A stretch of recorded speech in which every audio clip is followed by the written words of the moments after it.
Welcome to the Invite Health podcast, where our degreed healthcare professionals are excited to offer you the most important health and wellness information you need to make informed choices about your health.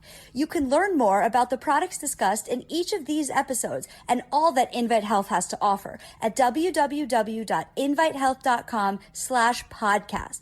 First-time customers can use promo code podcast at checkout for an additional 15% off your first purchase. Let's get started.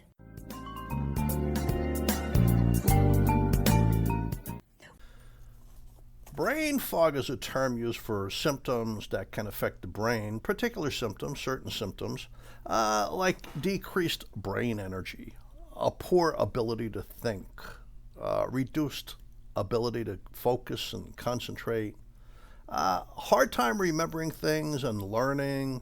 It's like, whoa, what are we talking about? Well, that's brain fog. So brain fog synonymous with certain characteristics, like just terrible mental stamina. So brain fog is synonymous with particular characteristics, just terrible mental stamina, like you go to a lecture and you're falling asleep, and it's a good lecture. It's not like it's a boring lecturer. An inability to focus and concentrate, so just a weakened attention span, a problem with short-term memory, like there we are, what was I talking about? I don't remember. And difficulty learning new things. It does affect your judgment and your ability to think clearly. It can even affect your ability to have a good conversation. So brain fog, not a medical condition. It's usually connected with a medical condition. You may feel confused, disorganized. You probably will. Find it hard to focus, put your thoughts into words. Now, I cannot possibly cover all the situations related to brain fog on this episode. It'll be 20 hours.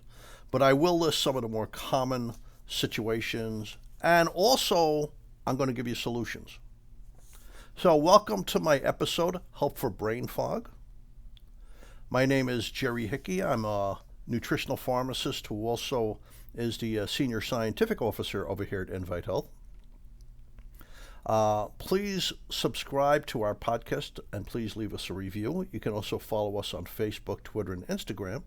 All the information on today's episode will be linked in the episode description, and you can visit invitehealth.com/podcast for more info. So I want to get going now. I once had some brain fog. Turned out I had a poor thyroid function. And I recognized it very quickly and I took care of it. But not a pleasant situation. Not for someone who's really used to using their brain all the time. So brain fog can be connected to conditions and diseases. For instance, I'm getting a lot of post-COVID-19 long haulers where they could feel depressed. Some of them are complaining they're getting headaches. Their memory's disrupted. They're brain fogged. Brain is fatigued all the time. I give them a combination of ubiquinol with Panax Ginseng, and it seems to be helping them out. But we'll get more into that towards the end of the episode. Chronic fatigue syndrome. Now, there's no cure, it seems, for chronic fatigue syndrome at this point, and it's even hard to differentiate what's causing it. But your brain and your brain and your mind are unreasonably tired. People with chronic fatigue and immune dysfunction syndrome, CFIDS, if they exercise, they could wind up in bed for 3 days after it. So they feel confused, they're forgetful, they have trouble focusing.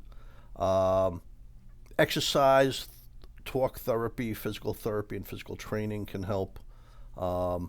I've had luck with chronic fatigue syndrome. Let's touch on it quickly. Giving them ubiquinol, the active form of coenzyme Q10, giving them a really good multivitamin, a really high-quality multivitamin, and giving them something for inflammation like biocurcumin 5-loxin, an absorbable turmeric, and a really well-made boswellia supplement. And that's helped a lot of people with chronic fatigue syndrome. But they really need to be under a doctor's care. Depression. With depression, you could become fatigued. Yeah, you have lassitude. You lose all drive and ambition. You lose empathy. You lose joy of life. Like everything seems hollow. And it's very common for people with depression to have brain fog. So they do have medications. There are certain nutrients that you can use safely with these medications. In fact, there's certain nutrients that are great for depression. A well-absorbed turmeric, acetyl-L-carnitine, acetylmethionine, high doses of active B vitamins like methylcobalamin, methyl tetrahydrofolate, riboflavin phosphate, pyridoxal 5-phosphate, benfotiamine. I'll do a separate podcast on that. I'll do a separate episode because, I should explain all that. But you can definitely help depression with nutrition. Taking walks outside is a great antidepressant. Certain nutrients are great antidepressants. I mean, it really makes a difference. And of course, eating fish and getting fish oils is good for depression. Sleep. Sleep goes through stages. That's about an hour and a half long. A lot of things occur during sleep. For instance, in the daytime when you learn something, at night when you're in REM sleep, the dendritic spikes have these flames of energy, and they're moving the memory to long-term storage for your memory. So in the hippocampus, where you store today's memories, you have to move it, that's vulnerable there. You have to move it to the long-term memory storage sites. That happens in sleep. And also in sleep, your immune system gets under control so that the next day your immune system is working well when you're mingling with other people where there's more germ exposure. And also during sleep, you're building bone, you're adjusting your blood pressure, you're adjusting your body temperature. You're also creating new memory cells. So a lot of things are going on for the brain, and you're also getting a rest. So if you don't sleep, you will be foggy brain the next day. Typically, you need about 7 to 9 hours sleep a night. Like I tell older people, you really need to aim for 7 or 8 hours sleep every night because older people have problems sleeping. And we'll get into some supplements that can help with sleep during the course of this episode.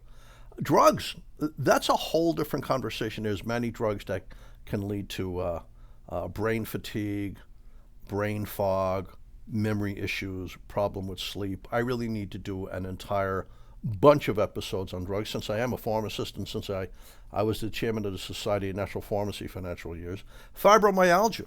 Fibromyalgia is probably the most common muscle pain syndrome. And fibromyalgia leads to fatigue, pain, and the pain is weird because these people experience an exaggerated sense of pain, even when there's nothing to cause pain, like sometimes a breeze on their face can hurt, or picking up a cup of tea can hurt. Even a strong odor can set off fibromyalgia pain. And it's very common for these people to have brain fog and brain fatigue. Now, just to cut into that real quickly, I use a combination of a great multivitamin, the active form of coenzyme Q10 called ubiquinol, and a really well-absorbed turmeric rich in curcumin, and really well-absorbed strong boswellia, and I get great results with fibromyalgia, with patients with fibromyalgia. Multiple sclerosis. That's a common cause of brain fog. About half of people with multiple sclerosis have forgetfulness and brain fog and poor mental energy, etc. In multiple sclerosis, it's kind of like an autoimmune disease. Your immune system is attacking your white matter in your brain. Your white matter is half your brain. It's what insulates your nerves and makes the transmission of signals much quicker. And a problem with white matter is if there's damage in it, it grows and spreads throughout the brain. And it's very common for people with MS to have some brain fog. Allergies. I mean, yeah, of course, if your allergies are bad enough, it's going to make you brain fogged. Low thyroid function. That's what happened to me, but I solved it very quickly. Your thyroid is involved with creating energy, and it's not unusual for people with low thyroid function. It's called hypothyroidism to have poor energy and brain fog, and even they feel stiff, their muscles feel stiff, their face feels stiff, they have trouble concentrating, they get anxious and nervous, they get an inflamed heart. Cancer and cancer treatment. They call it chemo brain, but that's somewhat of a misnomer. Cancer itself, the idea of having cancer is depressing and causes angst and anxiety, which will make the brain tired and foggy. But the cancer throws off inflammation that affects the brain. And then, of course, there's the treatments. There's the radiation, there's the chemotherapy, there's the surgery, There's the immune boosting drugs. All of these things can contribute to brain fog and fatigue. We'll talk about that. Menopause, your hormones are changing, it affects the brain. Brain fog is not unusual during menopause. Autoimmune diseases such as lupus, it's very common in autoimmune diseases like lupus to have brain fog from all the inflammation and problems with circulation.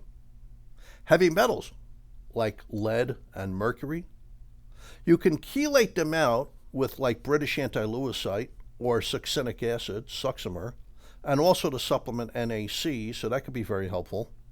But also brain fog could be connected with lacking certain nutrients. Like if you lack iron, you can have brain fog. If you lack vitamin B12, you could develop brain fog. So usually when somebody comes in with brain fog, I always recommend a really high quality multivitamin. Your brain is super high energy. It gobbles up the B complex vitamins and the vitamin C to help protect it and to help nourish it and to help it to function.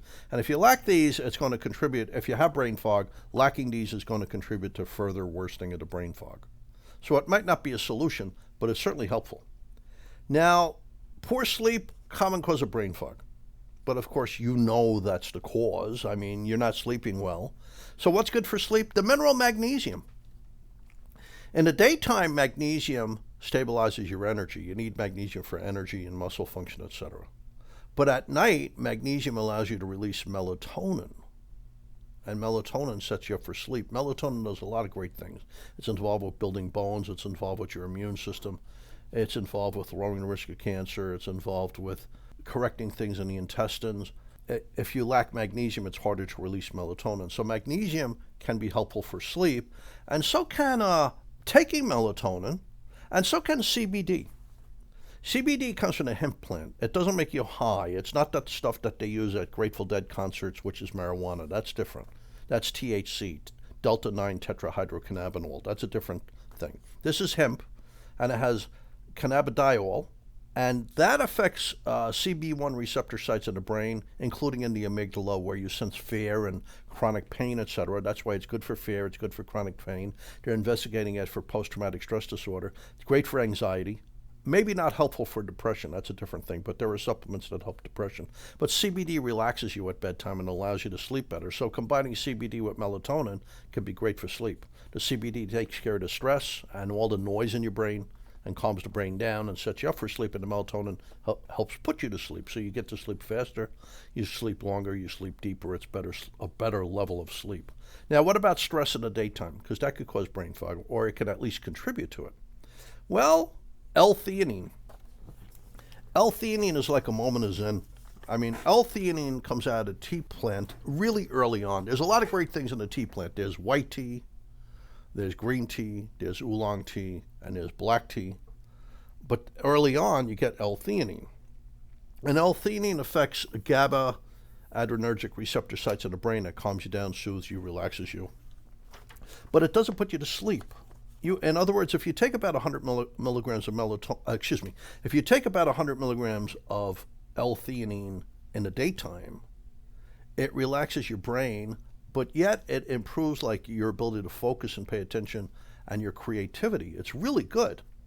And you can take it as frequently as every 2 hours, but I find if I'm stressed out, even one melatonin in the daytime is terrific for stress. Just one capsule. And it doesn't make you sleepy. I could still do my radio shows. I could still tape my podcast episodes. I could still do all that. At night, if you wake up prematurely, you don't want to take melatonin at that point. You know, if you wake up at 3 in the morning, you don't want to take melatonin at that point because you'll feel like you have a hangover when you have to get up for work or school. Take some theanine. Take like 200 milligrams or 300 milligrams of theanine. You'll be asleep in minutes, and you'll wake up when you have to with no hangover, no residual effect. You'll be as sharp as you need to be. L-theanine is really remarkable. Rhodiola. They call rhodiola Viking ginseng.